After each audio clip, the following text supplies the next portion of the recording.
بسم اللہ الرحمن الرحیم۔ السلام علیکم ورحمۃ اللہ۔ میں ہوں کاشف محمود اور آپ دیکھ رہے ہیں اسلامک ہب آفیشیل۔ اسلامک ہب آفیشیل پر اجتماعی ذکر کا آغاز کیا جا رہا ہے اور مسائل کے حل کے لیے یہ بہت زیادہ فائدہ مند ہے آپ سب کے لیے، اور انشاءاللہ اس سے آپ کو فائدہ بھی ہوگا۔ اس کے ساتھ ہم نے قرآنی صورتوں سے مسائل کے حل کے لیے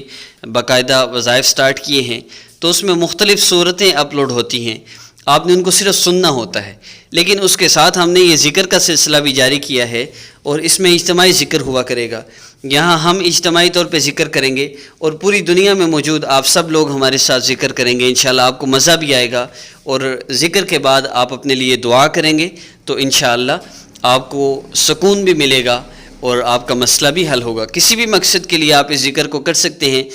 ہم نے تھمبنیل پہ جو بھی وظیفہ یا جو بھی مسئلے کے لیے بتایا ہو، لیکن آپ اس کو اپنے کسی بھی مسئلے کے لیے کر سکتے ہیں۔ یہ بات یاد رکھیے کہ مسائل کو حل کرنے والی ذات اللہ رب العزت کی ذات ہے، اور وظائف کا مقصد بیسیکلی اللہ رب العزت سے مانگنا ہوتا ہے، بس یہ بات ذہن میں رکھیے، تو انشاءاللہ سارے مسئلے حل ہو جائیں گے۔ اور کسی بھی ذکر کے شروع اور آخر میں درود پاک پڑھنا نہ بھولیے گا، کم از کم صلی اللہ علیہ وآلہ وسلم 3 مرتبہ پڑھ کے ذکر شروع کریں، اور پھر ذکر ختم ہونے کے بعد دعا کریں اور پھر درود شریف ضرور پڑھیں۔ تو آئیے آج کے ذکر کا آغاز کرتے ہیں۔ 3 مرتبہ درود پاک پڑھ لیجئے، صلی اللہ علیہ وآلہ وسلم، صلی اللہ علیہ وآلہ وسلم، صلی اللہ علیہ وآلہ وسلم۔ اللہ اللہ اللہ لا الہ الا ہو، اللہ اللہ اللہ لا الہ الا ہو، اللہ اللہ اللہ لا الہ الا ہو، اللہ اللہ اللہ لا الہ الا ہو، اللہ اللہ اللہ لا الہ الا ہو، اللہ اللہ اللہ لا الہ الا ہو، اللہ اللہ اللہ لا الہ الا ہو، اللہ اللہ اللہ لا الہ الا ہو، اللہ اللہ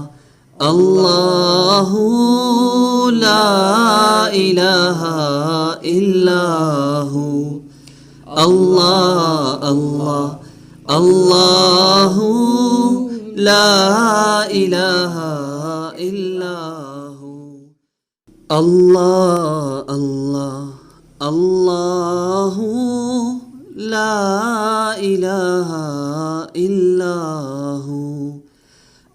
اللہ اللہ اللہ لا الہ الا ہو، اللہ اللہ اللہ لا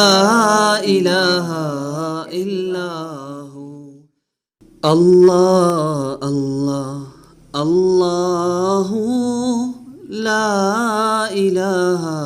الا ہو، اللہ اللہ اللہ لا الہ الا ہو، اللہ اللہ اللہ لا الہ الا ہو، اللہ اللہ اللہ لا الہ الا ہو، اللہ اللہ اللہ لا الہ الا ہو، اللہ اللہ اللہ لا الہ الا ہو، اللہ اللہ اللہ